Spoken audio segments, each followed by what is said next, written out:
Podemos. Boa tarde, minha gente. Boa tarde. Obrigada pela presença de todos aqui mais uma vez. Hoje a mensagem aberta é a número 149. Levante todos aqueles que estiverem caídos ao seu redor. Você não sabe onde seus pés tropeçarão. Estas palavras de André Luiz nos alertam quanto ao dever de ajudar a todos os que caem, não só física como moralmente. Não critique quem caiu.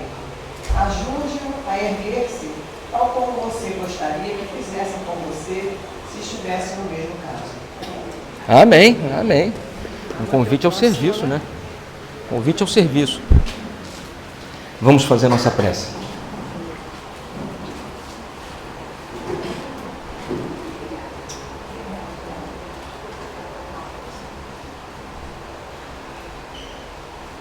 Pai, mais uma vez aqui estamos reunidos e em nome do nosso Mestre Jesus, rogamos pela Tua misericórdia, o auxílio da espiritualidade amiga, que aproveitem esses momentos de confraternização e aprendizado para mais uma vez acalmar o nosso coração, abrindo a nossa mente, aliviando o nosso fardo, tornando-nos receptivos, Pai.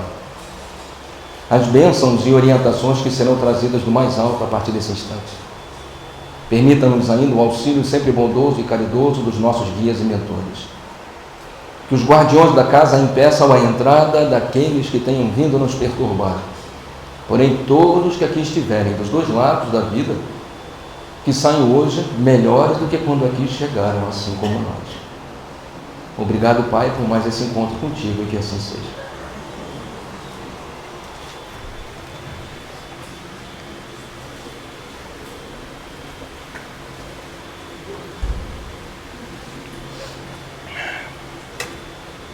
Senhoras e senhores, muito boa tarde.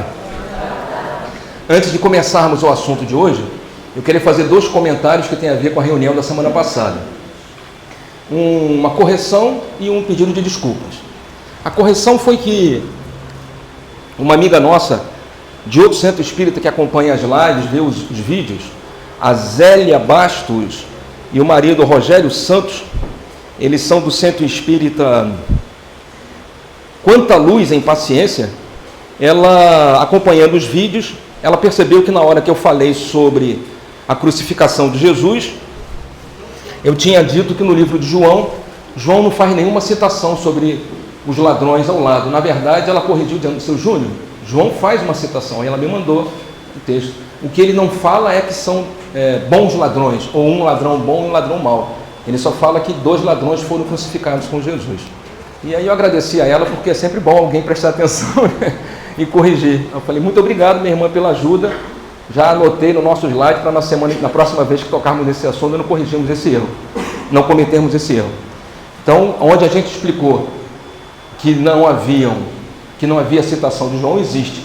O que não há é aquela ideia que Lucas traz de que é um bandido bom e um bandido mau. E o bandido que se arrepende, que seria um bom ladrão, é Dimas, e depois vira um santo na Igreja Católica, o santo do arrependimento. Isso é que não existe. O que existe é a citação de João, de que 2 bandidos foram crucificados junto com Jesus. Então essa é a primeira correção.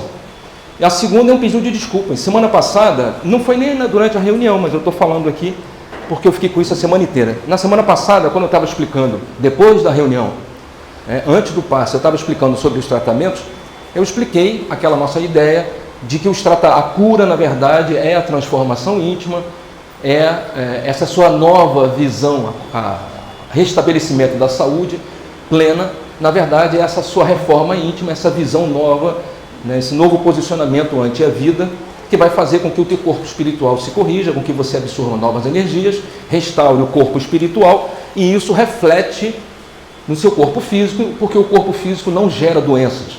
O corpo físico apenas repercute as doenças do espírito. Qualquer doença que você tiver, se você fortalecer o espírito, o corpo físico fica saudável.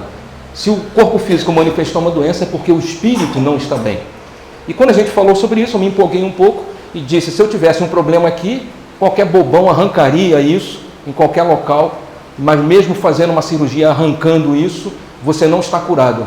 E eu falei bobão. Depois eu me senti mal por ter usado essa palavra. Então eu peço publicamente perdão pela veemência, pela gravidez, né? Não sei se não no sentido de grávido, mas no sentido de gravidade, obrigado, das palavras. Quando a gente quis dizer qualquer bobão, é qualquer local que você for, se você tiver um tumor, um câncer ou uma doença qualquer, eles vão curar a carne.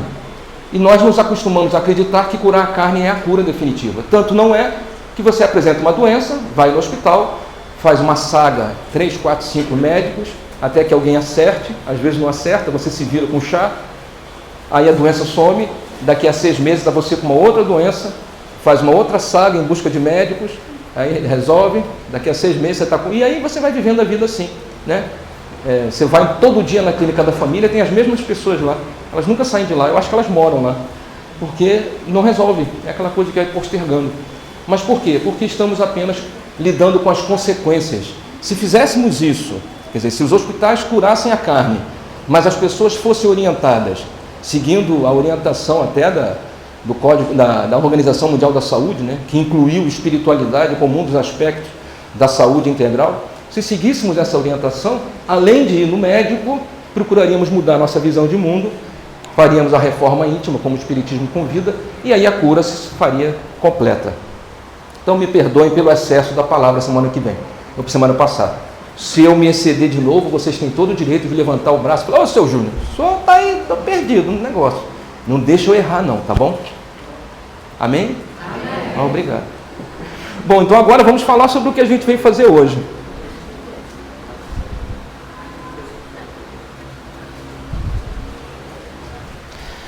Dando continuidade àquele assunto sobre Jesus, que a gente tinha explicado quem é Jesus, o nascimento, o crescimento, depois a morte. Eu havia explicado para vocês que a partir desse ponto todos os assuntos têm uma temática religiosa ou espiritual, né? Hoje nós vamos te perguntar: você acha que Jesus vai voltar? Porque todo mundo comenta isso, né? Que Jesus vai voltar, que Jesus virá. Aí tem as noivas de Jesus que estão se preparando, tem o pessoal que está esperando o retorno, o arrebatamento. Vocês já viram esses filmes que falam do arrebatamento? Se você não sabe do que eu estou te dizendo, vê se você já viu algum filme assim. As pessoas estão andando de bicicleta, as pessoas estão dirigindo seus carros, as pessoas estão fazendo comidas,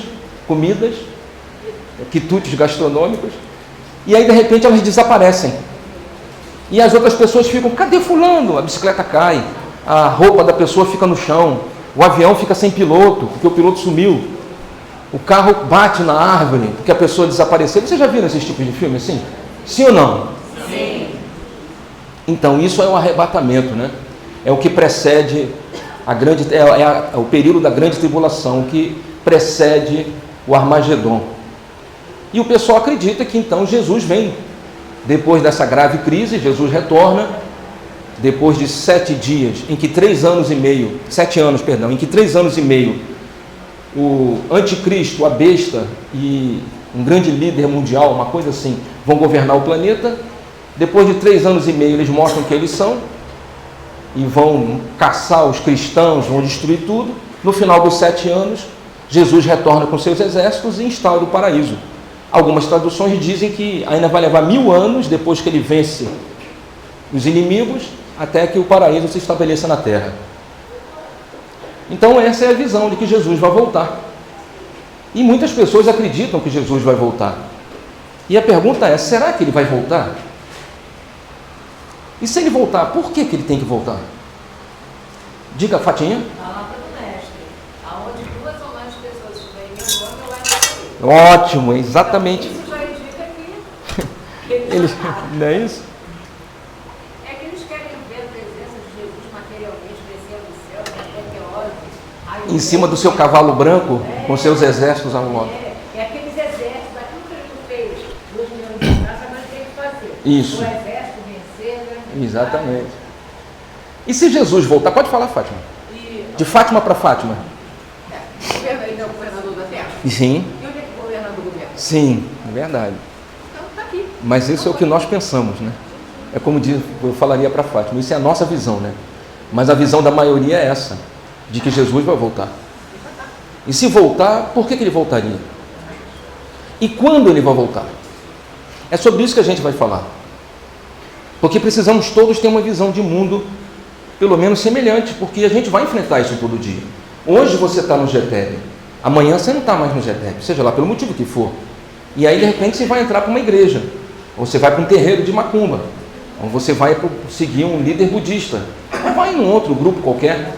E aí, o que foi que você aprendeu? O que ficou no teu coração? O que você está levando para o mundo? É o mundo que te influencia ou você que influencia o mundo? Né? Então, é preciso que você tenha convicções, tenha conceitos dentro de você. E os conceitos só são possíveis de serem formados se você tiver certezas. E certezas vêm de conhecimento, da fé racional, inabalável, convicções. Aí você constrói conceitos e aí você pode enfrentar todas as dificuldades do mundo. Se assim não for, você sai do GTEB e amanhã está na macumba matando galinha. E vai achar sensacional gastar um dinheiro para a sua saída de Oxum. E você vai achar que isso é sensacional. Então, o que adiantou o nosso período no GTEB? Né? Diga, minha irmã. Tem uma igreja evangélica que só fala disso. Tem algumas igrejas que só... As pregações, as doutrinas, tudo baseado em que ele vai voltar. Então, você não pode isso, você não pode aquilo, você não pode uma série de coisas, porque ele, quando ele voltar, ele só vai Sim. proteger e perdoar aqueles que são daquele segmento. Não sei se vocês ouviram nossa irmã falando, ela está dizendo, existem algumas igrejas, inclusive evangélicas, né, que dizem isso, né, que pregam sempre em cima disso, ó, você tem que ser assim, você tem que se comportar assim, porque Jesus vai voltar, e quando ele voltar, você tem que estar preparado, você tem que estar não sei o quê, pererê, pererê, pererê, e a pregação é tudo em cima disso. Mas o que a gente vai dizer para você... Lição do século XXI, Papai do Céu Castigo. Papai do Céu Castigo é ótimo isso. E o que a gente vai dizer para você, primeiro, que a primeira vinda dele em carne já foi algo tormentoso. Nós falamos sobre isso. Não foi fácil. Não foi fácil ele chegar, descer e vir até aqui. Segundo, como disse nossa irmã Fátima, se nós entendemos que ele é o governador planetário, ele nunca saiu daqui. Ele deixou de usar um corpo carnal, mas continua entre nós em espírito. Amém? Até ontem na live eu comentei assim, quando alguém perguntar para você se você é evangélico, diga, sim, eu sou evangélico, porque eu creio no evangelho. Até minha irmã Ivone usou, né, como a gente se refere ao pessoal da igreja, né, os evangélicos, somos nós, porque nós seguimos a Jesus e cremos no evangelho, no Novo Testamento. O que a gente não segue é o Velho Testamento, mas o Novo Testamento de Jesus nós seguimos. Quando alguém diz, porque minha tia é cristã, às vezes a pessoa fala assim, porque minha irmã é cristã, porque ela vai na igreja. Sim, mas nós somos cristãos, né? E, num sentido maior, o que seria a igreja? Talvez isso aqui seja uma igreja. Se nós estamos aqui reunidos para falar sobre Jesus, para nos transformar em direção ao amor do Cristo, para sermos pessoas melhores, o que falta para ser uma igreja? Eu não botei a roupa de padre, mas se for o caso eu uso gravata, não tem problema. Gravata, calça social e chinelo. Virei pastor. Amém? Então, o que a gente vai tentar dizer para você, me perdoe a brincadeira, o que eu vou tentar dizer para você, o que a gente vai tentar dizer para você é isso. A primeira vinda, ou a vinda de Jesus, já foi extremamente complexo o bagulho.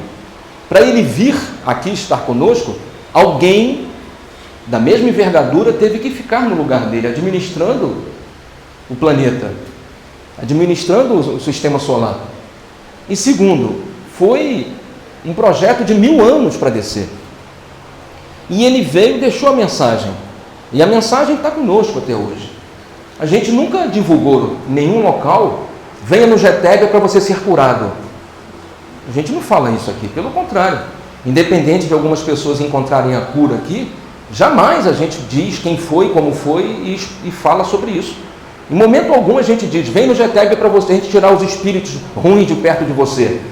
Jamais a gente diz isso. Em momento algum a gente divulga, nós vamos limpar, fazer uma anti-goécia no seu quarto para você dormir melhor. A gente não divulga isso. O que a gente fala é, venha no GTEB para você aprender, venha no GTEB para você se transformar, venha para você poder conquistar um sentimento de utilidade, de que a sua vida tenha uma finalidade, que a sua vida tenha um propósito, para você entender por que você está aqui, de onde você veio, quem é você, para onde você vai, para você ter um sentido filosófico da vida. A gente jamais diz o contrário. Ou, não, venha no GTEB que você vai arranjar emprego. Não vem não, cara. Tu veio em busca de emprego? Ixi, desiste, irmão. Volta para casa. É Cine, então, tem um Cine ali. Acho que na Cidade de Sepetiba tem um, não. Em Santa Cruz? Se inscreve lá e tenta, porque a gente não arranja emprego para ninguém, não. Não, seu Júnior, mas eu tenho uma doença, eu quero ser curado. Eu falei, então, X-Reg, né? Clínica da Família, UPA. Mas eu queria tirar os espíritos ruins. Não tem espírito ruim. Que espírito ruim? Tem pessoas que às vezes são ruins, às vezes são boas. Tem uma pessoa do seu lado, invisível, vamos conversar com essa pessoa, vamos tentar ajudá-la para ela encontrar um caminho de paz e ao mesmo tempo vamos colocar um pouco de alguma coisa boa na sua cabeça para você mudar a sua visão de mundo e entender que Jesus não cabe numa igreja. Deus não cabe numa religião. É impossível entender Deus, entender Jesus cabendo num espaço físico. Não, Jesus está aqui. Como está aqui? Caraca, ele se limita a isso aqui? Um ser dessa grandeza está só aqui dentro? Ô, louco, o que a gente está fazendo com Jesus, cara? Está reduzindo Jesus a uma porcaria de nada? Deus ficou uma coisa insignificante que só olha para 3 milhões de pessoas, porque são os que estão naquela igreja. Todos os 8 bilhões de seres humanos da face da Terra e mais os 68 bilhões de desencarnados não vão saber quem é Deus? Não, mas é porque a igreja de Jesus é a minha igreja. A sua igreja começou quando? No 3º século, a partir do concílio de Nicéia, se a Fátima tivesse aqui, ela me corrigiu. Constantinopla foi quando começou o que se pode conhecer como igreja católica. Tá, mas antes dela, ninguém tinha Deus? Esse povo foi para onde? Não, a minha igreja é a protestante, a Assembleia de Deus, tem 200 anos. E antes disso? Todo mundo ia para o inferno? Então não tem lógica esses pensamentos, não tem racionalidade. Ou a gente entende Deus como sendo uma consciência cósmica que permeia toda a realidade, e Jesus como sendo esse ser de luz que nos convida a uma reflexão e uma transformação íntima para conhecermos Deus, ou a gente não consegue entender nada.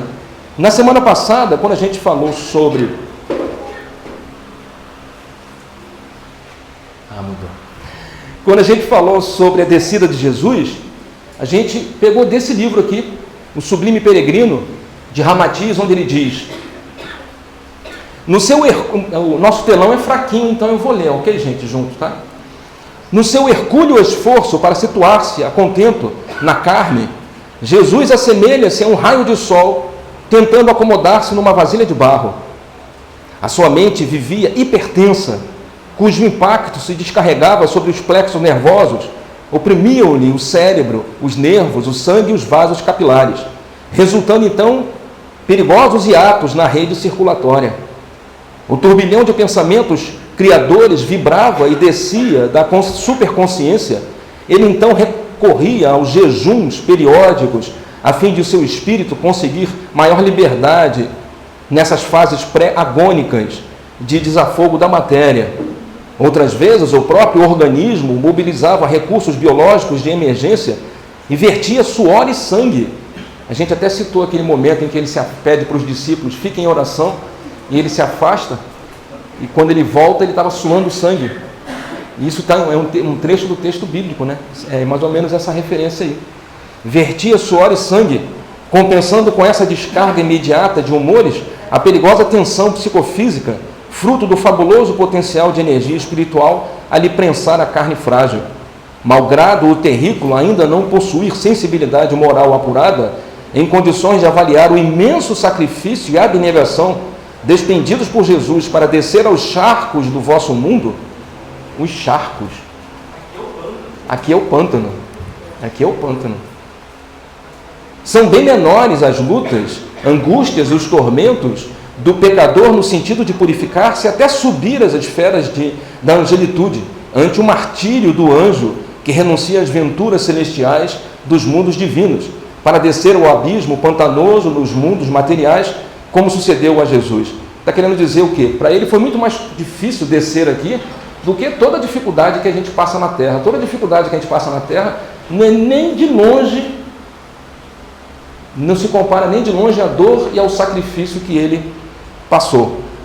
É bem mais fácil e cômodo despojarmos-nos dos trajes enlameados e tomarmos um banho refrescante do que vestirmos roupas pesadas e descermos a um fosso de lodo repulsivo e infeccionado, onde se debatem criaturas necessitadas de nosso auxílio. Eu não vou ler o resto, que já deu para perceber que ele, de uma forma muito romanceada, muito né, adjetivada, ele consegue nos mostrar a ideia de que descer aqui foi complicado, né? É mais ou menos como se você estivesse aqui caminhando conosco, aqui normalmente, e de repente você tivesse que andar debaixo d'água. Vocês já mergulharam no mar ou numa piscina? Sim ou não? Tudo é mais difícil, né? A movimentação é mais dificultosa, é mais lento. É mais ou menos o que aconteceu com Jesus. Quando ele desceu, tudo ficou mais difícil, mais pesado.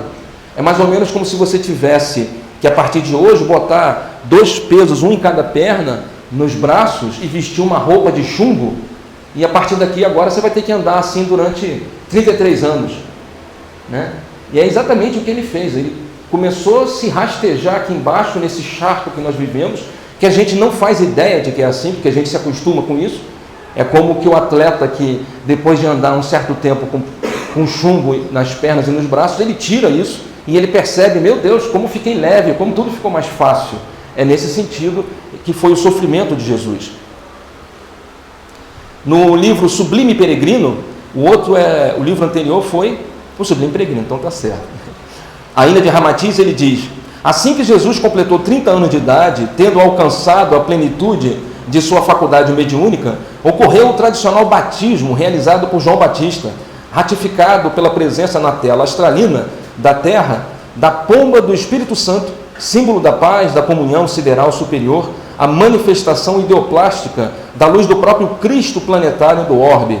Então aqui ele pela primeira vez cita o Cristo como sendo uma entidade separada de Jesus, o Cristo como sendo aquele que no dia do batismo se apresentou e todos puderam perceber através de uma pomba. Jesus passou a ser considerado o ungido pelos próprios apóstolos, e em seguida a cerimônia do batismo, em cujo momento os clarividentes puderam vislumbrar a munificente presença do Cristo, simbolizado na figura imaculada e pacífica da pomba do Espírito Santo, tratava-se de um símbolo mais eletivo e a singela cerimônia do batismo, em que o Cristo do orbe terráqueo, dali por diante, estaria atuando mais intensamente no seio das trevas compactas da vida humana por intermédio do seu mensageiro, Jesus de Nazaré. Em outro livro de Ramatiz, o Evangelho à Luz do Cosmo, ele diz assim: Jesus manifestou-se fisicamente no orbe, no vosso orbe, há 2 milênios, porque ainda podia mentalizar e construir os seus veículos intermediários nas energias adjacentes à matéria. Ele é ainda um espírito capaz de ter contato com a carne, embora sob extrema dificuldade e sofrimento, como ocorreu na sua última descida sacrificial. Então ele até aqui está dizendo que Jesus ainda conseguia descer à terra devido à sua condição, por mais que tenha sido doloroso. No entanto, o Cristo terráqueo, ou seja, o arcanjo planetário da Terra, é potencial vibratório de tão alta voltagem sideral que não conseguirá aglutinar de nenhum modo as energias inferiores e situar-se na figura diminuta do corpo físico para comandar diretamente um cérebro humano. Então, o que ele está querendo dizer? Por que o Cristo não veio pessoalmente? Porque ele nem teria condições, seria muito mais complicado, já que o Cristo está ainda acima de Jesus. Você veja como há uma hierarquia espiritual, e a gente acha que tudo é a mesma coisa, né? A gente coloca tudo no mesmo balaio, não é. Existem diferenças. Eu lembro sempre que todos nós, quando éramos católicos, fazíamos o sinal da cruz e nunca paramos para perceber ou para pensar. Talvez as crianças ainda argumentem, né? Como é que a gente faz o sinal da cruz? Em nome do Pai, do Filho e do Espírito Santo, uma terceira entidade. Se o Pai é Deus e o Filho é Jesus, o Espírito Santo quem é? Você veja que você já fala sobre isso, sobre o Cristo, sem nunca parar para pensar. Você já, na sua cabeça, você tinha lá Deus, Jesus e o Cristo, como sendo o responsável pela evolução do sistema solar, né? Fala, meu filho. A gente está gravando duas câmeras, nós não estamos transmitindo. Na câmera não dá para ver o telão. Talvez valha a pena você comentar para a câmera. Tá. De que estamos gravando e não dá para ver o telão, entendeu? Entendi. Mas eu posso depois, lá em casa, na hora de editar, colocar um slidezinho, né? Pode. Show. Estamos gravando mais dois, não estamos transmitindo. Tá. Não estamos ao vivo. Não estamos online, tá bom. Mas o telão não dá para ler nada, né? Para quem está aqui já não dá para ler. Nosso telão é de pobre. Era melhor botar uma lâmpada e um slide na frente. uma vela e um slide, acho que teria mais. Os primeiros cristãos acreditavam que Jesus ia voltar. Como Jesus não voltava, começaram a interpretar as interpretações das Escrituras a esse respeito. Ninguém naquele tempo seria capaz de imaginar que até hoje, passados quase 2000 anos, milhões de pessoas continuam acreditando que Jesus vai voltar. No texto de 1 Pedro, capítulo 4, versículo 7, está escrito: ora, o fim de todas as coisas está próximo. Sede, portanto, criteriosos e sóbrios a bem das vossas orações. Olha o que ele coloca. O fim de todas as coisas está próximo. Isso tem 2000 anos. Está próximo? Como próximo? Passaram-se 2000 anos, né? Então você veja que se você não interpretar espiritualmente as mensagens, você acha que não vai acontecer nunca. A gente encontra isso até nos textos espíritas. Quem está acompanhando os estudos, né, até do Evangelho segundo o Espiritismo na quinta-feira, há de lembrar que várias vezes os espíritos da codificação falam, são chegados os tempos em que não sei o quê, que o advento do Espiritismo, não sei o quê, o Espiritismo tem 150 anos.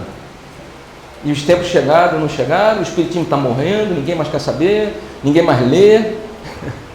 A filosofia materialista está dominando a mente das pessoas. E cadê o advento do Espiritismo? Você veja que se você não entender espiritualmente, você se decepciona, porque você vai falar, esse negócio não vai acontecer nunca, isso é uma furada.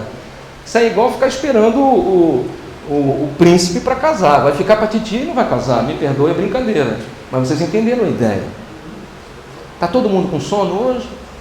Vocês querem que eu manifeste uma entidade para dar um papo?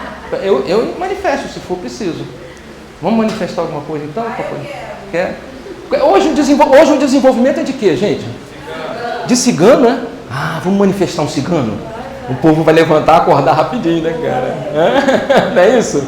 Todo mundo já não tem mais pressão baixa, não tem mais nada. E você veja que várias vezes ele cita, né? Mateus 25, 31. E quando o Filho do Homem vier em sua glória e todos os santos, anjos com ele, Marcos 8, 38. Também o Filho do Homem se envergonhará dele quando vier na glória de seu Pai.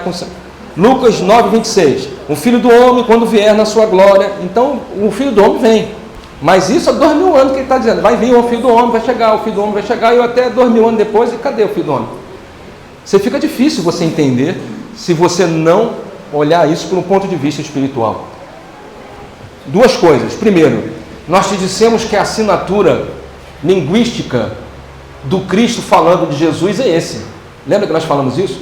Quando Cristo fala através de Jesus, ele fala do Cristo como em terceira pessoa.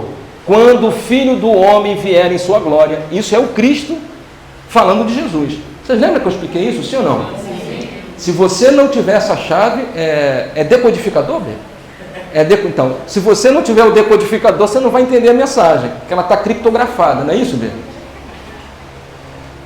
Também o Filho do Homem se envergonhará dele. Por que Jesus está falando do Filho do Homem? Que diacho de Filho do Homem é esse que Jesus fala? Então, se você não entender que Jesus naquele momento está mediunizado, ele manifestou uma entidade, talvez um cigano. É brincadeira, né? E aí ele falou, o Cristo falou através dele e se refere a Jesus em terceira pessoa. E por isso que a assinatura linguística do Cristo é: em verdade eu vos digo. Vocês já leram isso? Por que Jesus fala em alguns momentos em terceira pessoa e em outros momentos como em verdade vos digo? Você percebe que são duas pessoas. É impressionante, né, cara? Se você decriptografar, falei certo? Você consegue entender o que eles quiseram dizer. Mateus 24, 5. Isso aqui, cara, se tu trouxer para os tempos de hoje, tu vai falar, bicho, é o retorno do Cristo. Porque está mais ou menos dentro desse negócio. Mateus 24, 5. Prenúncios do fim dos tempos, do retorno do Cristo. Falsos cristos, falsos profetas, enganando a muitos. Apostatia, que significa distanciamento da igreja. Abandono da fé. Vocês já viram isso atualmente? As pessoas perdendo a fé? Pessoas se afastando do que a gente poderia chamar de igreja. Alarga a palavra igreja, não restringe ela a um grupo fechado, não. Porque, como eu disse, Jesus não fundou a igreja.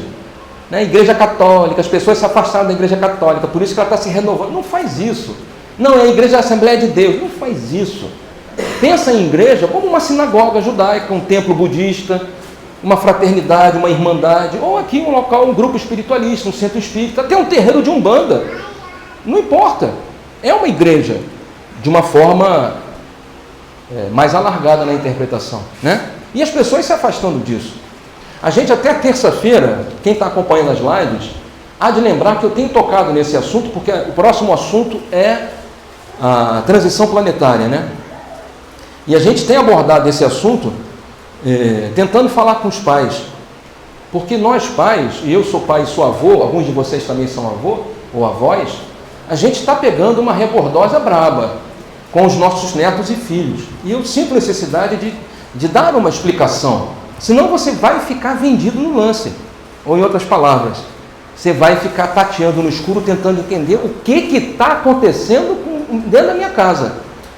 Que meu filho não é comigo como eu fui com meu pai, minha filha não está mais, eu não reconheço minha filha, não reconheço meu filho, meu neto está todo desbrunhado, meu filho fica o dia inteiro dentro do quarto olhando o celular com fone de ouvido, não interage com ninguém, minha filha está com uma vida estranha, esquisita, eu não consigo mais entender quem são essas pessoas, que dinâmica é essa que está acontecendo, a gente parece que ficou perdido, vagando em algum lugar e de repente acordamos no meio de uma tempestade. Vocês sabem do que eu estou falando, sim ou não? Sim. Seja sincero, pelo amor de Deus, para eu não achar que eu estou fazendo papel de boba. Não é isso? Quem, por favor, está entendendo o que eu estou falando, levanta a mão. Pronto, assim eu consigo enxergar. Né? Então a gente fala assim, você vai falar sobre religião para algumas pessoas, né? A gente até fez um corte a partir de 95. Quem está acompanhando a live de texto sabe do que eu estou falando. A gente fez um corte a partir de 95. Esse corte não fui eu que fiz, não. São sociólogos que criam faixas, né? A geração Z, a geração X. Então eles fizeram um corte. E a gente percebe, a gente que olha isso espiritualmente, a gente percebe nitidamente. Quando um grupo inteiro tem um comportamento igual, você percebe que eles não acompanharam essa evolução e vieram de outro lugar. Não tem lógica isso. Não conviveram conosco, né? E a gente precisa interagir. Não tem como falar com o povo nem de casa dessas coisas aí. Diz que a gente é tudo doido. E de repente, eu vou te falar, não é tema de hoje, a gente está falando isso terça-feira, nós pais, mães, avós, somos, me perdoem que eu vou falar uma palavra agressiva, igual eu falei semana passada, tá? Idiotas. Eles acham que a gente burro. Escuta e vai guardando, escuta as besteiras que obrigado, meu fala filho. E vai falando. Nós ficamos burros. Chegam a dizer, isso aí é coisa da antiguidade, isso é coisa jurássica. Vocês estão numa... Bicho, você tem 10 anos, cara. O mundo não começou agora, o mundo já existe há mais de 10 mil anos, a civilização. Não tem lógica. Tu chegaste agora e acha que... Parece alguns governantes, a partir de hoje tudo mudou. Como que mudou? Sempre foi. Não, agora, eu estava até na live comentando sobre o nascimento das crianças, aí eu falei, cara, a gente nasce, e desde sempre, quando nasce, leva uma palmada, né, do médico para desobstruir as vias respiratórias, o médico bota a gente de cabeça, não sei se é o médico, não entendo disso, bota de cabeça para baixo, dá uma sacudida, respira, demônio, respira, aí dá um tapa, né, demônio no sentido de espíritos, tá bom, gente? Respira, e quando não respira, dá um tapa, aí a criança, opa, limpou. Aí minha irmã Drica me lembrou, seu Júnior não pode mais bater, não pode mais dar palmadinha, porque é maus tratos. Mas por que isso agora? O que aconteceu? Não, mas é porque eles são mais sensíveis. Não, é porque eles não são daqui. Se você não entender isso, você vai quebrar a cara. Eles não são daqui. Eles vieram de outro planeta. O planeta deles não tinha evolução moral. Eu não estou criando uma guerra, eu estou querendo que os pais entendam os filhos. Por que aqui é a pátria do Evangelho? Por que nós fomos convidados por Jesus para fazer com que isso aqui seja a pátria de Jesus, do Evangelho? Porque nós temos que operar como médicos espirituais. A nossa função é passar orientação espiritual, é pegar esses ogros, essas pedras materialistas e passar o mínimo de conhecimento para eles. Você não precisa falar, como eu falei terça-feira, você não precisa falar de religião. Usa uma linguagem conscienciológica, né? Que conscienciologia é uma ciência. Seu Júnior, eu não estou entendendo o que você está falando. Tudo bem, vem estudar com a gente domingo e aprende o que a gente está falando. Você fala assim, bicho, tu és uma consciência imortal, tu já teve outras experiências antes de chegar aqui. Não falei espírito, consciência imortal. O corpo físico é apenas um reflexo dessa tua consciência. Se você nada fizer, você vai sair desse corpo físico, vai voltar para o mundo extrafísico e vai sofrer. Aliás, já é um sofrimento viver aqui, porque o que a gente vê nessa geração é uma falta de interesse, uma falta de motivação, um descaso com a vida. Ai, que saco! Ai, acordei, ainda estou vivo, que droga! Ai, meu Deus, eu tenho que tomar banho, que inferno! Ai, eu tenho que ir para lá, ai, que chatice! Sabe, o cara perdeu o ânimo. A pessoa morreu em vida. Né? Então, se a gente não entender quem são esses irmãos e não abraçá-los, porque nós temos que nos preparar para abraçar essa geração. Nós temos que ter entendimento, discernimento para falar, para criar pontes com essa geração. Por isso é a pátria do Evangelho. Porque o resto do mundo não faz isso. Você pode procurar, eu tenho pesquisado nessas pessoas que viajam o mundo, eu tenho visto muito vídeo sobre Rafael Scapella. Eu falei até no outro dia com meu filho, Bê, como é o nome daquele cara que eu gosto de assistir, que eles são mochileiros e viajam o mundo? Daqui a pouco ele vai falar. Então a gente vê como é que são os outros locais, o cara vai na Dinamarca, o cara vai no Iraque, vai não sei aonde, fala como é que é a civilização, como é que são vídeos que você fica assistindo e você fala, cara, não há essa conexão. Mas então por que o Brasil é a pátria do Evangelho? Porque aqui só tem maluco. Nós somos todos, como é o nome daqui? Vida Infinda, exatamente. São canais do YouTube que a gente vai acompanhando. Porque aqui só tem gente doente. E nós que nos consideramos cristãos, seja lá de que designação, de que corrente for filosófica, nós temos que acolher essas pessoas. Por que o grupo cristão é tão diverso? Católico, protestante, umbandista, espírita, espiritualista, por que é tão diverso? Porque são linguagens diferentes, pedagogias diferentes, dinâmicas diferentes. Alguma delas vai atingir esse pessoal. Porque se nós não fizermos isso, nós fracassamos. Vocês estão entendendo o que eu estou falando, gente? Sim. Se não, ouve o que eu vou te falar. Você, se não entender isso, eu estou sendo radical. Você vai morrer amanhã. Obrigado. Você vai morrer amanhã e vai se sentir culpado. As mensagens psicográficas, muitos dos irmãos desencarnados estão se sentindo culpados, achando que não fizeram o suficiente. E aí fica esperando mensagem de filhinho, mensagem, eu queria receber mensagem da mamãe, que eu me sinto, eu não acho que eu não fiz o que eu podia ter feito, podia ter me doado mais. É a música do Titãs, né? Podia ter amado mais, ter feito o que eu devia fazer, não é isso? Então, por que não faz? Então o que a gente está tentando dar é uma visão espiritualista. Vocês estão entendendo? Amém? Amém. Por isso que um dos temas seguintes é a importância do sentido de religiosidade, de reconexão. Se você não colocar transcendência na mente dessas pessoas, eles vão naufragar. Todos esses jovens vão fazer uma viagem, falamos isso, que é o terceiro salto. O primeiro salto é entre 5 e 6 anos, o segundo é 12 e 14 anos, o terceiro salto é lá para os 24, 25 anos. Pode acreditar que eu estou te falando. Você vai ver que é isso aí. Quando fizerem um terceiro salto, que a bigorna da realidade descer, eles vão ficar perdidos. E nesse momento você precisa ter plantado alguma coisa, senão não floresce. E aí vem depressão, vem suicídio, vem ansiedade, vai para o psicólogo, psiquiatra, neurologista, inunda as clínicas de tratamento. Jovens que tentam se cortar, jovens que tentam se matar, jovens que puxam faca para os pais, jovens que não entendem os outros, querem ser entendidos e aceitos, mas não aceitam e entendem os outros. Como é isso? Que falta de lógica é essa? Então precisamos ter essa visão de que os tempos são chegados, o período de transição planetária começou, a separação do joio do trigo é isso aí, não é outra coisa. Deixe que os dois cresçam para que fiquem visíveis e a gente possa tirar o joio e usar na fornalha e recolher o trigo no galpão. Foi a orientação de 2000 anos atrás. Então nós precisamos entender que os tempos são chegados, a divisão vai acontecer. Não espere para você pensar nisso quando você estiver internado na UPA, achando que vai morrer no Pedro II. eu vou morrer, ai meu Deus, eu não perdoei, eu não fiz. Não espera isso, cara, porque isso vai acontecer, já te dissemos isso. A morte não é bacana, a morte não é bondosa, a morte é sempre sofrida e trágica. Mamãe morreu, lascou, você vai cair se você não tiver construído solidez dentro de você. Meu filho morreu antes de mim. Putz, caraca, você não imaginou que tragédia é essa? Ou você morreu, está longe da família, andando no umbral, 150 anos. Tem relatos de espíritos que estão há 500 anos no umbral. 500 anos! Sem ver ninguém, andando no vácuo.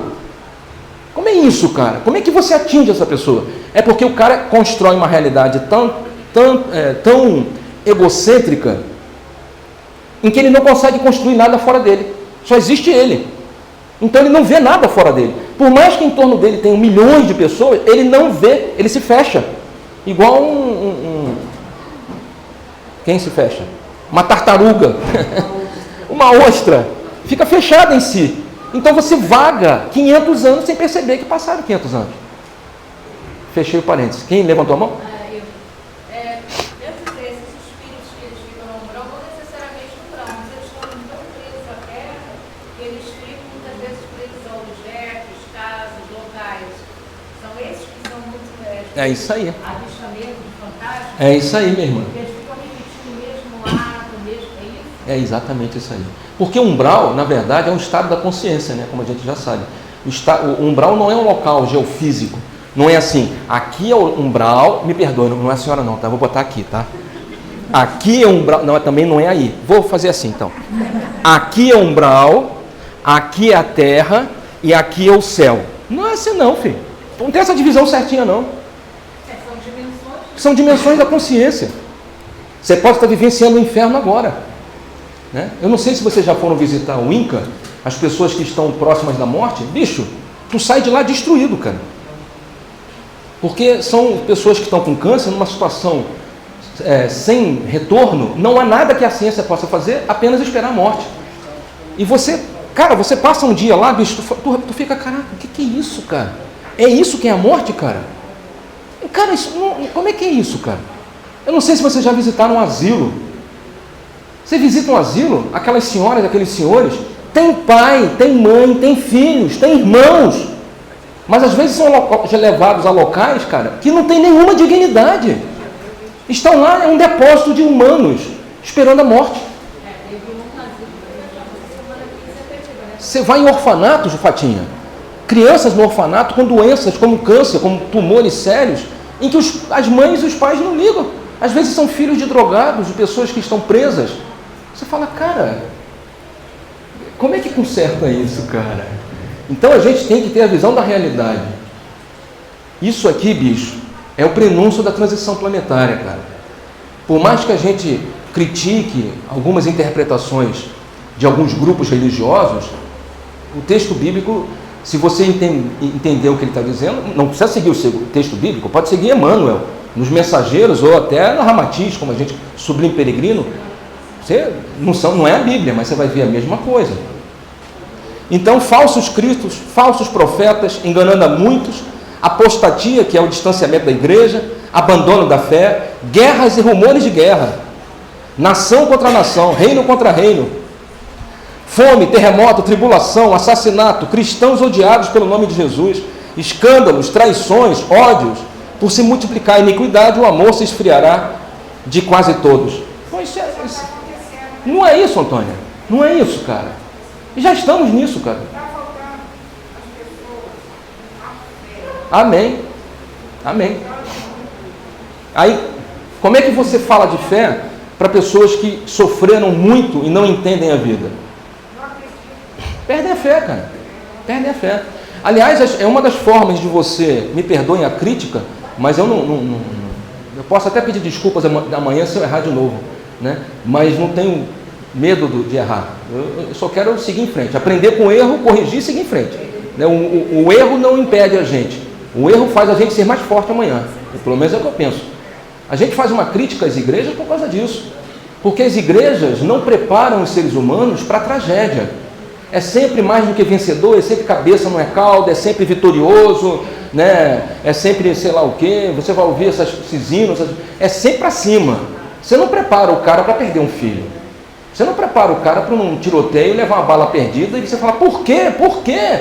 Ah, desígnios de Deus. Não, porque na cabeça dessas pessoas não tem umbral, não tem posto socorrista, não tem nosso lar, não tem nada disso. A cabeça das pessoas morreu, acabou. Ou vai para o braço de Deus ou está dormindo. Por que Deus está fazendo isso com meu filho? Tirou meu filho daqui para ficar dormindo? Então tirou meu filho não foi batizado. Então ele não está dormindo. Você veja como é complicado. Então você gera o quê? Falta de fé. A pessoa se afasta, não é porque a ideia não seja boa, mas é porque a explicação que dão não sacia a sede. É tão complicado que aí acaba o amor, né? A pessoa sofre, aí acaba o amor e junto com o amor acaba a fé. Amém. Amém. Acabou. Esse ser humano não existe mais. Não existe mais.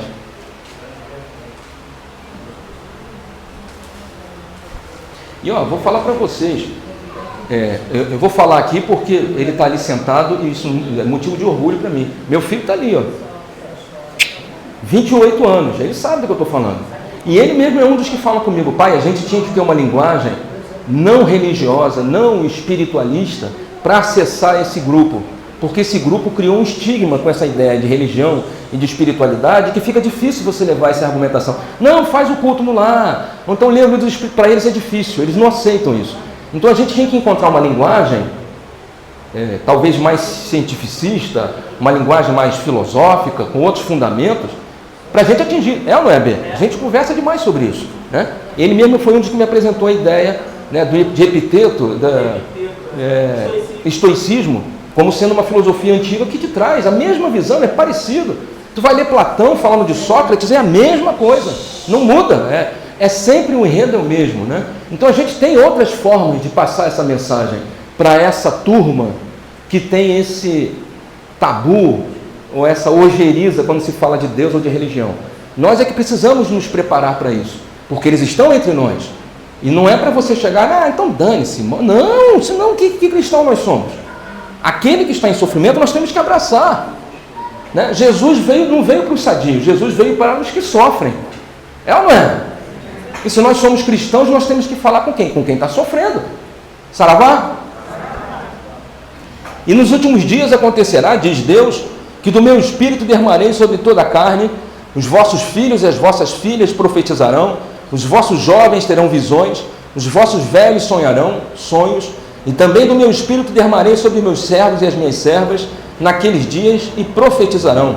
E farei aparecer prodígios em cima do céu e sinais embaixo da terra, sangue, fogo e vapor de fumo.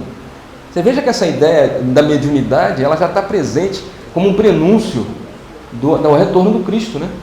Essa ideia de você ter sonhos, visões. Seu Júnior, eu tive um sonho. Seu Júnior, semana passada eu sonhei com o senhor. Falei, é mesmo? Eu estava comendo pudim.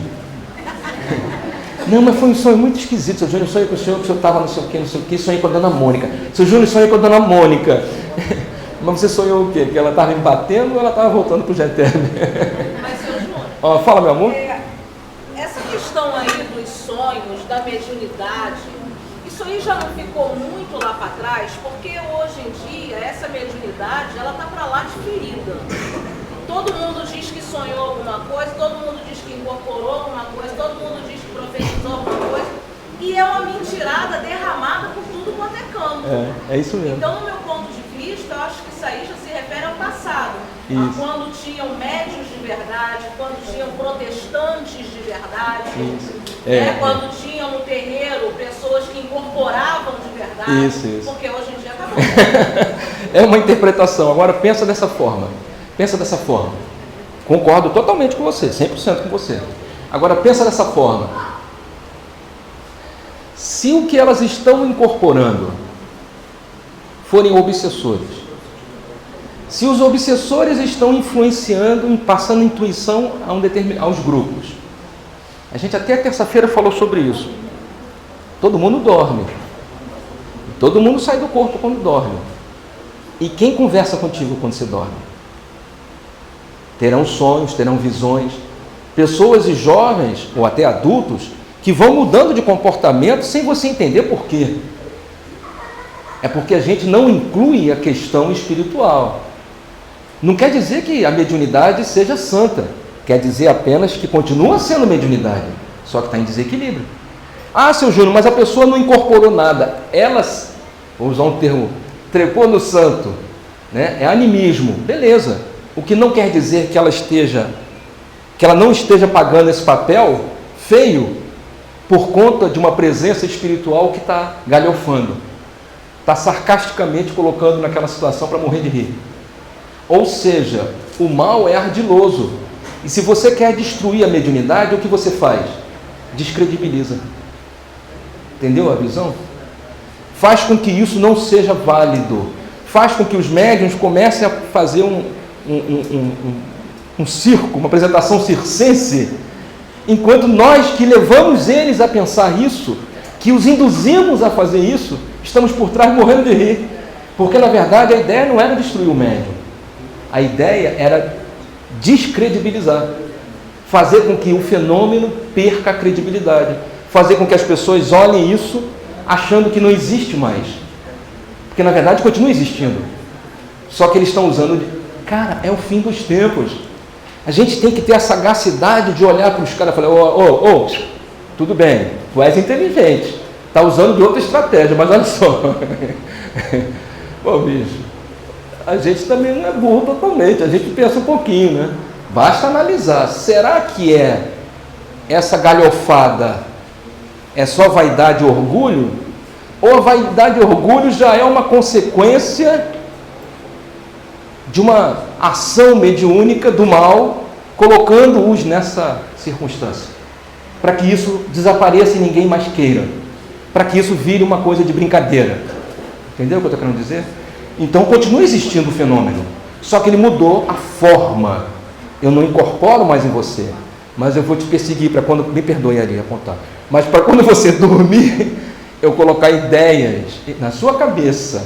E quando você for lá para o terreiro, tu vai fazer exatamente o que eu estou querendo que você faça. É simples, cara. Mas por quê? Porque o médium não se capacitou, não criou essa visão, não entendeu, não se alfabetizou, não se preparou, não teve essa astúcia. Por que a gente fala para o médium? Trabalhe sempre em grupo, nunca sozinho. Porque você precisa ouvir críticas. Você precisa ouvir dentro de um grupo fechado de pessoas que você vê que te amam e que querem um bem coletivo. Você precisa que essas pessoas critiquem você, te deem um toque, e você não se sinta incomodado com isso, porque isso faz parte do bem coletivo. Então você domina o teu orgulho, a tua vaidade, e fala, não, realmente, desculpa, então vamos melhorar esse negócio, vamos em frente, e vamos em frente. Só que isso eles tiraram. Então se você fala para o cara, pô, isso aí é uma marmotagem, aí o outro fala, não vale mais a pena, não existe mais, acabou, os caras estão do outro lado aí. Foi fácil acabar, né, cara? Deixamos de agir diretamente, mas agimos de outra maneira, acabamos com o processo. E vocês nem perceberam. Quem entendeu, diz amém. Amém. Só um segundo, não esqueça. Igor, fala. Então, assim, falando... Tu entendeu, minha irmã? A ideia, como é que... Não estou dizendo que seja, só estou te passando assim, uma interpretação que eu tenho. Não é que acabou. É que eles estão fazendo com que você... As pessoas, no caso, né? Quando digo você, os terceiros, né? Passem vergonha, para descredibilizar. Aí quando você, me perdoe, pega essa mesma pessoa, faz um trabalho e a coloca num ambiente sério, floresce de novo. Fala assim, pô, então sempre esteve lá. Mas por que estava ali? Bicho, não te prepararam. Nunca ensinaram a diferença entre a bala de hortelã e a bala de chocolate. Tu comeu uma pela outra. Mas por que fizeram isso? Vamos olhar a causa. Há uma guerra espiritual acontecendo. E o que eles querem é destruir o fenômeno. É isso. Fala, irmã. Fala, irmão. Então, é ali que encontra, aí eu digo mais por experiência, porque eu não tive essa oportunidade de passar por vários centros e lidar com a mediunidade de, por exemplo, tá dando EQ, não é você que está no santo. Dando EQ. Então, assim, essa questão do centro, da mediunidade para trabalho, que realmente está invalidada, tudo bem, isso é uma realidade, como o senhor acabou de comentar. Mas, falando agora da parcela, que é dos novos espíritos, e na qual, infelizmente ou não, posso dizer com firmeza que faço parte, porque compartilho também com muitos dos meus irmãos da minha idade e mais novos, traços de orgulho muito marcantes, e esse orgulho se no meu convívio, que eram todos, ou a maioria deles, ateus ou com ideias muito anticristãs, muitas das vezes aquela questão do meu orgulho não me impede de assimilar o que minha mãe, que é evangélica, está falando comigo.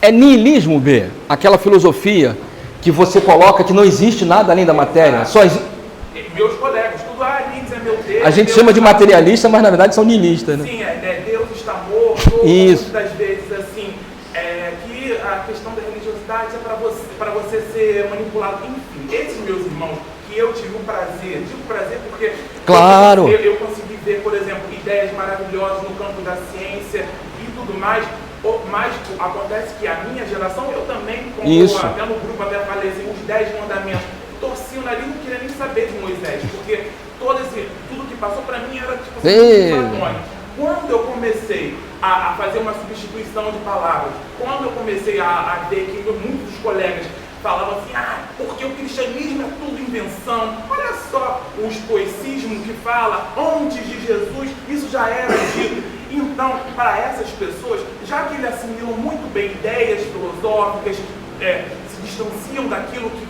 daquela dualidade céu e inferno, então eles estão querendo trabalhar com isso, ok. Então, o amor de Jesus está aqui desde quando Jesus formou a nossa terra, e ele estava ensinando e mandou emissários em todos os momentos. Então, a gente pode, como cristão, agora eu, graças a Deus, também posso dizer isso. Graças a Deus, atravessei essa ponte, que a gente já tem a gente usa aqui, usa as terminologias, a gente faz referência à Bíblia, mas a gente consegue fazer isso fora do ambiente cristão para pegar os filhos que estão sendo ótimos. Sem querer te interromper, mas como o Jô Soares fala, já interrompendo, isso que você está falando está nessa passagem aqui que eu tinha colocado num dos slides.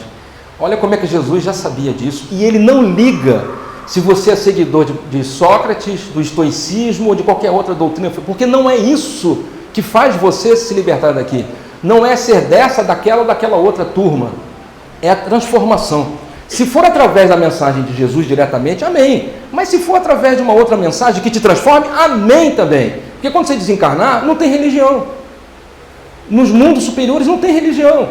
O que é o sentimento de amor emanado por Jesus. Isso é o que nos une, não é isso? Olha como é que Jesus já tinha dito isso. Ó. Mateus 25, 14, parábola dos talentos. Jesus diz assim, ó: sabia que és um homem duro, que colhes onde não semeaste, recolhes onde não espalhaste. Por isso tive medo e fui esconder teu talento na terra. Eis aqui, toma o que te pertence, respondeu-lhe o Senhor. Servo mau e preguiçoso, sabias que colho onde não semeei e recolho onde não espalhei. Será que isso ele está falando somente dentro daquela história, ou será que a gente pode trazer isso para interpretar isso que você está falando? Entendeu? Pô, mas os caras estão seguindo o estoicismo. Opa! E o que prega o estoicismo? Transformação, não se preocupe com aquilo que você não tem controle, preocupe-se sobre aquilo que você realmente consegue controlar, modifica teus hábitos, busca a felicidade através de uma transformação sincera e uma série de outros conceitos. Beleza! Ame sem medo, despoje-se do orgulho. Então que seja Platão, Sócrates, estoicismo, quem for epiteto, não importa. Estamos chegando ao resultado, que é o que Jesus quer. Deu para entender? Por isso que eu concordo com você. Então, assim, no final das contas, a gente tem que entender que os inimigos do Cristo estão em todos os lugares, mas é a ideia. Assim como Cristo é a ideia, amor. Isso. E por que eles não querem? Por que eles não querem? A gente até terça-feira estava comentando isso. Que é um tema que a gente vai abordar na outra reunião, quando falarmos da transição planetária. Por que eles não querem que as pessoas amem? Por que eles não querem que as pessoas... O Espiritismo chama de reforma íntima, né? Que é essa transformação, deixar o velho homem morrer para surgir esse novo homem com mais amor, com mais empatia, né? Por que eles não querem isso? Porque na hora que você muda, na hora que você olha para o mundo de outra forma, você passa a dar um sentido para a vida. Porque você passa a se preocupar com o outro. Você expressa o seu amor, não esqueça, minha irmã, você expressa o seu amor através da caridade. E isso faz com que você, sem perceber, salde os débitos passados e atraia espíritos bondosos. E no seu desencarne, eles não vão ter acesso sobre você. Semelhante atrai semelhante. Se você muda seu comportamento e passa a ser um ser humano melhor, quem você atrai? Vivos ou mortos? Espíritos melhores, pessoas melhores. Não é isso? Então você veja como a preocupação deles não é essa ou aquela religião. A preocupação deles é o seguinte: não deixe esse povo amar. Esse povo tem que ter ódio. Esse povo tem que ter raiva de Jesus. Esse povo tem que dizer que isso está errado. Esse povo tem que enxergar diferente.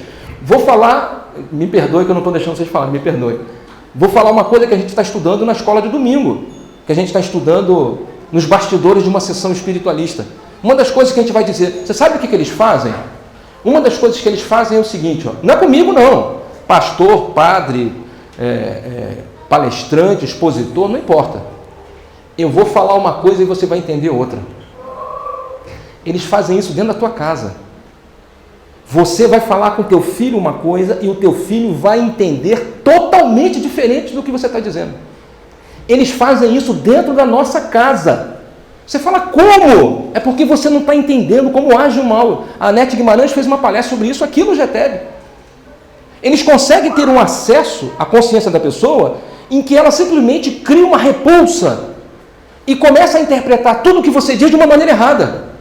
E aí você fica tentando falar com a pessoa e ela está entendendo errado. É um problema psicológico, você tem que ir no consultório, vai levar 6 anos para entender que é apenas a ação do espírito. Ah, seu Júnior, bicho, eles estão fazendo isso com um monte de gente. Ah, isso já é teoria da conspiração. Então não acredita na gente não. Segue a vida. Todo mundo vai morrer. E quando a gente morrer, a gente vai falar assim, tu sabe que o seu Júnior estava certo? Era isso mesmo. Aí já era também, que o seu Júnior não vai conseguir falar contigo. Mas Deus vai ouvir que você reconheceu. Amém? Fala, irmã. Esqueceu. É questão de parar, não tá, mas não é... Peraí, para. Isso. Respira. Respira. Tá? Tenha calma, tenha fé. Quantas vezes, cara? Entender que eu estou falando isso. Isso, não interpreta outra coisa. Isso aí. Mas isso, ouve o que eu te falar, Ivone. A gente dorme. A gente corre na BR-3, né? Tony Tornado.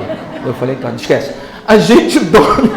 É porque tinha uma música do Tony Tornado que cantava: a gente corre na BR-3. Aí quando eu falei a gente dorme, minha cabeça de maluco, não tem nada a ver.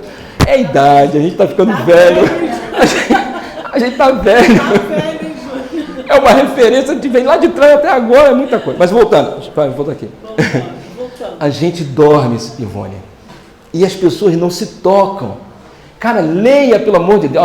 O Robson Pinheiro lançou uma trilogia recentemente. Eu tenho reservas com o Robson Pinheiro. Já falei para o meu grupo. Eu tenho reservas com o Robson Pinheiro. Porque eu acho que ele viaja na maionese. O que não quer dizer que tudo que ele está escrevendo é ruim. Como eu tenho, inclusive, é Gaspareto. O que não quer dizer que tudo que a mulher fez, pelo amor de Deus, ninguém... No meio, tudo eu posso, mas nem tudo me é lícito. Então vamos absorver, vamos ler e vamos depreender o que for possível. Às vezes uma colocação, uma frase, uma interpretação vale, né? Você pega a trilogia recente de Robson Pinheiro, o bicho fala assim, caraca, moleque, ele falou sobre isso, seu Júnior. Vamos. Pega o último livro escrito por Divaldo Franco, que ele vem falando da transição planetária. Caraca, ele fala exato. Você dorme, irmão.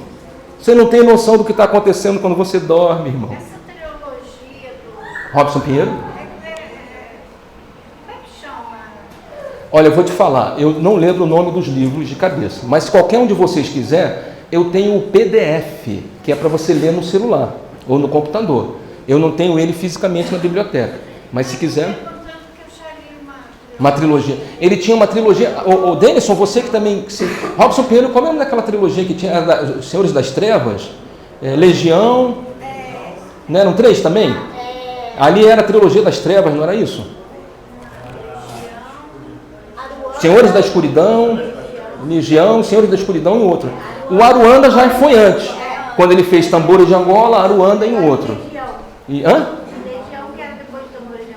Isso, que já faz parte de uma outra sequência de livros, que ele fala das trevas. É isso aí. Mas ele lançou uma recente agora, que é atual a beça. Fala, meu filho. Legião, Senhores da Escuridão e a Marca da Besta. A Marca da Besta, é isso aí. É o Reino das Sombras, o nome da trilogia. O Reino das Sombras é a trilogia. Obrigado, eu sabia que o Denis ia lembrar. Fala, Fatinha. Não é isso, pastor. Você estava falando antes sobre essa parábola, que é a parábola do bom samaritano, que são 3 pessoas que são samaritano era inimigo dos israelenses na época.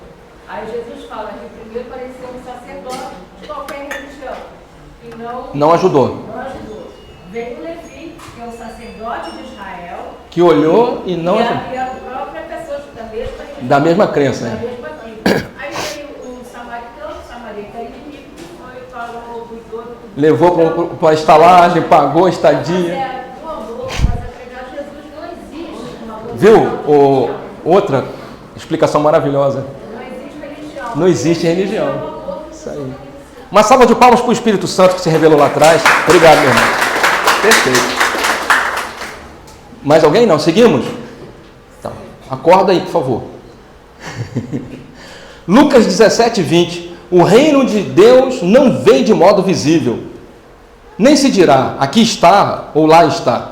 Porque o reino de Deus está entre vocês. Onde é que está o reino de Deus? Onde é que está o reino de Deus? Aqui está entre nós, nossa. Amém? Está na Bíblia, cara. Então como é que você vai dizer que não é lá? Por que lá? Por que não pode ser em você? Por que não pode ser na tua casa, no culto, no lar? Por que não pode ser no momento em que você está em oração? 18 horas, a gente convida as pessoas a fazerem oração coletiva nos grupos do WhatsApp. Por que não participa? Mentaliza, para um minuto, faz uma mentalização. Não precisa ser uma oração longa. Ah, seu Júnior, eu não gosto da católica. Mas supera isso. Bota a mãozinha. Supera isso, irmão. Não importa católico, protestante, o Dalai Lama mostrou a língua, mandou uma criança chupar. Porque ele é um ser humano, cara. Isso não denigre a filosofia, só mostra como aquilo é ridículo. Mas tira isso. Pensa no amor, cara. Se às 18 horas é um momento de comunhão, por que perdemos esse momento? Vamos nos comungar com os irmãos, vamos juntar as forças, todo mundo em oração. Ótimo momento para você orar, para pedir aquilo que você acha que você precisa. Ou para você principalmente agradecer o que você acha que nem conquistou ainda. Porque a gente tem o que precisa e não o que merece, né? Ou não o que pede, né? A gente tem o que precisa, não é isso? Diga, meu amor. Dependendo do que vai se encontrar à noite, depende do seu dia. E do seu pensamento, claro. O seu dia a dia vai dizer isso, né? É como a gente diz assim, quando fala da morte, me perdoe fazer essa ligação, né, trágica. A gente diz assim, seu Júnior, as pessoas dizem, porque papai morreu. Será que papai está bem? Será que papai foi para o nosso lar? Eu já vou falar para você, ninguém vai para o nosso lar. Por favor. Não cabe todo mundo no nosso lar. O nosso lar é uma das milhares de colônias, pelo amor de Deus. O cara escreveu um livro sobre Japuricanga, não sei nem se existe, município de São Paulo, nem sei se existe. Aí você vai dizer que todo mundo vai para Japuricanga? É uma das cidades espirituais. Ele descreveu, foi importante, necessário, nos deu um entendimento, até porque durante os textos ele fala de outras coisas, mas é uma das. Existem milhares de colônias espirituais, colônias socorristas que trabalham próximos do umbral, colônias assistenciais, como os servos de Maria, dos irmãos suicidas. Então, não vamos para o nosso lado, tá ok? Então, papai morreu. Será que papai está bem? Depende. Como assim, seu Júnior? A morte é um reflexo da sua vida. A gente fala isso. Mas papai era uma pessoa boa. Sério? Era uma pessoa boa. Papai, né, seu Júnior? Papai tinha aquele jeito dele, né? Bronco, era uma pessoa, né, insensível, não perdoava, aquela pessoa que não fazia carinho. Eu sei que papai, até no dia do enterro, tinha uma outra família lá, chorando também, eu não sei, eu achei estranho. Falei com mamãe, quem é essa outra mulher que está com essas crianças aí? Mamãe falou, não te mete nisso, deixa isso pra lá, isso é coisa do seu pai. Papai é uma boa pessoa, né, seu Júnior? Mas papai tinha aquelas coisas, né, às vezes tentava tacar água fervendo no gato, às vezes papai, né? Mas papai era uma pessoa boa. Eu vou assim te dizer, o papai se lascou todinho. Papai disse, eu sonhei com o papai vestido de branco, todo lindo. Então acredita nisso aí, não me pergunta não, senão eu vou ser obrigado a dizer para você que aquilo não era seu pai. Era sim, estava com perfume. Qual é o caiaque que ele usava? Eu vou comprar o caiaque, vou passar o caiaque e vou aparecer na sua casa à noite. Minha filha. Aí você vai falar, papai, porque eu estou com caiaque. Pelo amor de Deus, gente. Os anjos protetores fazem isso para acalmar a família. Nós já explicamos isso, né? Isso é uma forma terapêutica de consolar, de terminar o luto. O luto precisa encerrar. Então eles fazem isso como uma forma terapêutica. Fala, meu amor. É mesmo, é? Que coisa, hein, meu? Pede para outra pessoa escrever o nome. Caraca, sinistro isso, né, cara? Que isso? Caraca. Papai não quer nem que o nome fique... Ele fica do teu lado. Ele fica do outro lado quando tu vai escrever o nome. Não, Joaquim José da Silva Xavier, não sou eu não, Francisco de Anão, sou eu não. Você fala, como é o nome do meu pai? Como é o nome do meu pai? Eu acredito, meu irmão, eu acredito. A gente está brincando, mas isso é sério. Você escreve o nome de várias pessoas, até que assim que eu não conheço. Isso. Sabe? Mas do meu pai, Dá branco. não consigo. Isso. Nem eu. Alguém não quer, né? Não vou nem falar nada. Quem perguntou aqui? No último versículo do Evangelho de Mateus, Jesus diz assim: e eis que estou convosco todos os dias até a consumação do século. E eis que estou convosco todos os dias até a consumação do século. Jesus está onde? Onde é que está Jesus? Jesus está onde todos os dias? Jesus está com você? Está com você, minha irmã? Todos os dias. Então como é que ele vai voltar? Alguém me explica? Ele já está aqui, cara. Ele está em você. Ele está em você, desde que você permita que ele habite em você, desde que você o convide para estar contigo, desde que você mantenha esse coração bom, desde que você valorize as suas virtudes e controle os seus defeitos. Onde é que está Jesus? Gente, esse aqui é porque está acabando a reunião, já deu 1 hora, mas eu fiquei até meio fraco agora. Vou perguntar de novo. Onde é que está Jesus? Aqui! Oh, glória! Aleluia! Glória a Deus! Não, seu Júnior. Diga, filho. E sobretudo aqui, porque a gente fala, e o Brasil não tem jeito, hein? Tá todo mundo perdido, tá todo mundo doente, mas Jesus veio para isso mesmo. Veio para os doentes. Então onde tem doente, tem Jesus. Tem Jesus. Ainda mais na gente. Eu digo isso porque, por exemplo, quando eu me perco nas minhas doenças de vaidade e tudo mais, quando eu mais creio que eu estou longe de Jesus, é quando no sofrimento, na dor, eu fecho e falo, meu Deus, ele está aqui no meu coração, então basta a gente só pedir. Amém. Amém, amém. E é por isso que a gente diz para você, você tem que amar quem não te ama, perdoar quem não te perdoa, entender quem não te entende, ser benevolente com quem não é benevolente, ser bom e caridoso com quem vira as costas para você. Oxi! E aí o cara diz assim, Lucas 6,36, se amais o que vos amam, que recompensa merecereis? Também os pecadores amam aqueles que os amam. E se fazeis bem aos que vos fazem bem, que recompensa merecereis? Pois o mesmo fazem também os pecadores.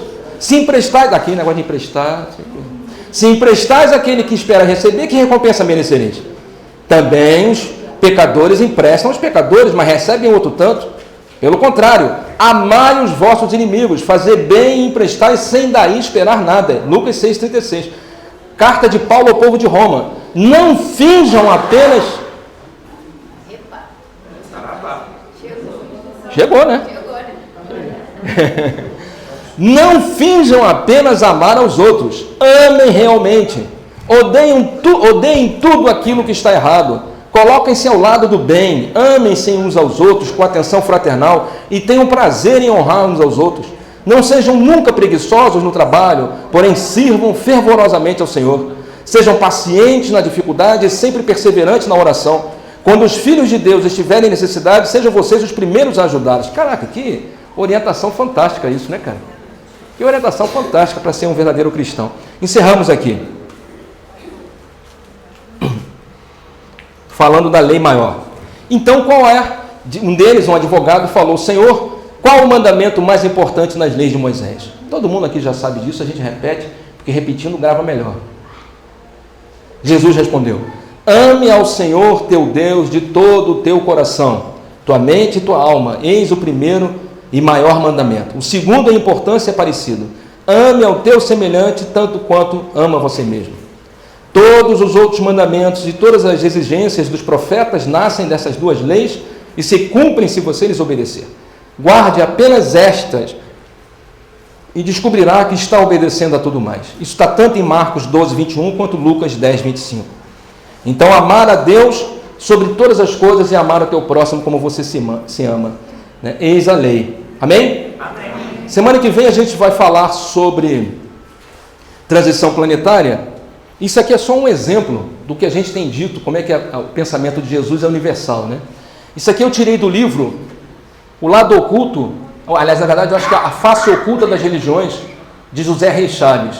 Ele fez um resumo, assim como Jesus apresenta aqui a lei dele, a lei maior, né? Ame a Deus sobre todas as coisas, mas ame o teu próximo como você se ama.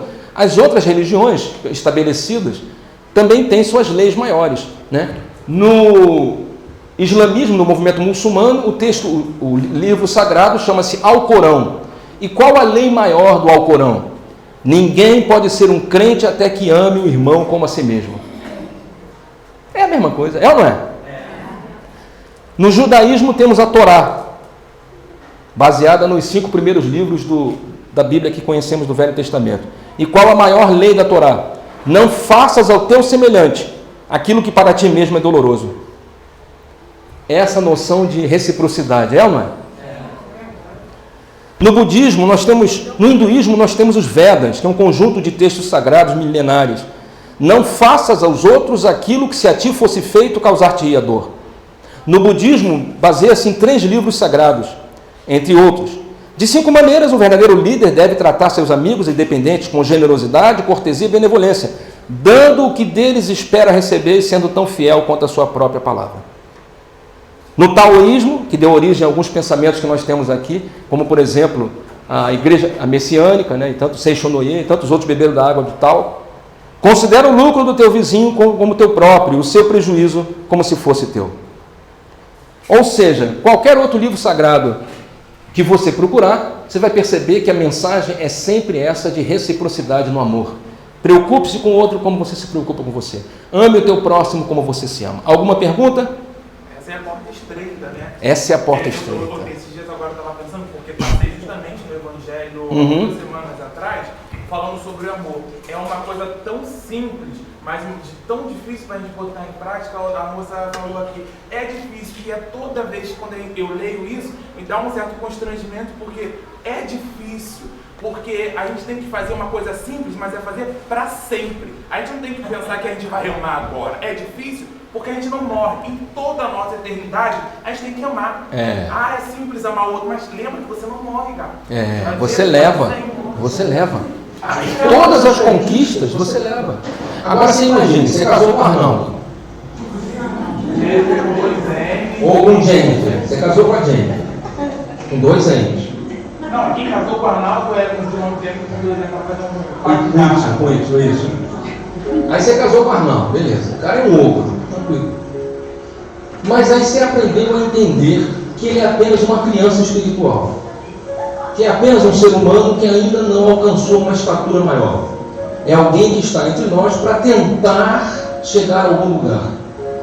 Não é um Deus, é uma criança. Quando a gente fala da idade do espírito, a gente fala isso. Né? Características do espírito jovem. Você percebe que Arnaldo é apenas um espírito jovem. Por isso que a visão dele é assim, por isso que ele age assim. Quando você consegue entender esse irmão, você já olha para ele de outra maneira. Não vai tratá-lo como um bebê, porque ele é um senhor. O Arnaldo já está velho. A gente já fala dele aqui há tanto tempo, ele deve ter uma certa idade. Mas você vai entender que a idade cronológica não é a idade do espírito. E que na verdade ele está com você porque Deus acha. Deus é maluco, né? Sabe disso? É doido. Ele acha que você tem condições de ajudar Arnaldo a crescer. Ó, que loucura, né? Deus acredita em ti. Ó, Deus confia em você, que coisa louca isso, né? E ele acha que você pode ajudar Arnaldo a crescer. Então Deus coloca Arnaldo contigo para você tentar ajudá-lo, mostrando um caminho de transformação. E talvez o teu exemplo de transformação seja o que Arnaldo precisa para perceber que é possível se transformar. Porque talvez Arnaldo nunca tenha tido um exemplo, nunca tinha tido um espelho onde ele pudesse se ver e como modelo. Nesse momento, talvez você seja o modelo. Você ali seja o reflexo. Em algum momento ele olha para você, ele te agride e você o ama. Pois eu não sei o que é, não. Isso eu nunca tive. Toda vez eu xingo ela, ela me xinga. Como é que eu xingo ela? Ela fala, tudo bem, Arnaldo, eu te amo assim mesmo. Peraí, se eu não sei brincar assim, não, é brincadeira de violência, não é de amor. E Arnaldo vai te tratar mal a você com maior paciência. Tudo bem, Arnaldo, tudo bem. A gente está junto, não é à toa. Eu vou te amar independente de você me odiar. Porque o meu amor eu aprendi que não depende de você. Eu não vou colocar o seu amor como limite para o meu. É limite para o seu, para o meu não. Eu te amo, Arnaldo. E você leva isso. Quando os dois desencarnarem, quem vai receber a paz? Quando nós voltarmos, e voltaremos, e a Marla estiver na sua vida, como seu filho, ou como seu pai, sabe como vai ser aquele filho? Aquele filho que paparica você. Aquele filho que fica o tempo todo tentando te bajular. Ou aquele pai ou aquela mãe que fica o tempo todo te bajular. Fica fazendo todos os seus gostos, porque ele não consegue brigar com você, porque na verdade ele tem um sentimento de culpa dentro dele. Porque ao desencarnar ele percebeu que ele era a criança do relacionamento. E ele te deve milhões de desculpas. E ele tenta fazer isso na próxima encarnação. Então entender a idade do espírito, entender quem é Arnaldo e amar é a cura, sempre, em qualquer circunstância. Amém, gente? Amém. É o caminho, gente. Por isso é a lei maior.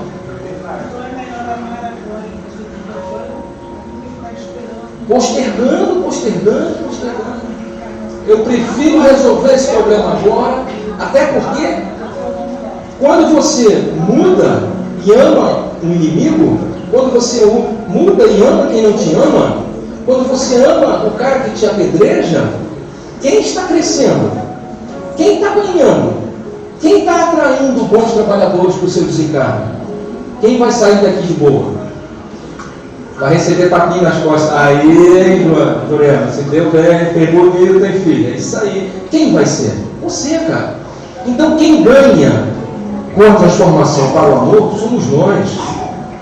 É por isso que eu digo sempre, quem perdoa é quem mais se beneficia do perdão. Porque esse se fortalece. Esse sinaliza para os céus, como a lâmpada do Batman nos céus, né? Que o Gordon. Então você, quando perdoa, é como se jogasse um raio de luz. E alguém lá do outro lado falasse assim, está aí o caboclo bom. Esse aprendeu a amar. Você cria couraça, se torna intransponível, inexpugnável.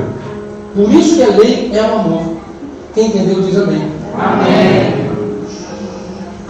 Vamos fazer nossa oração.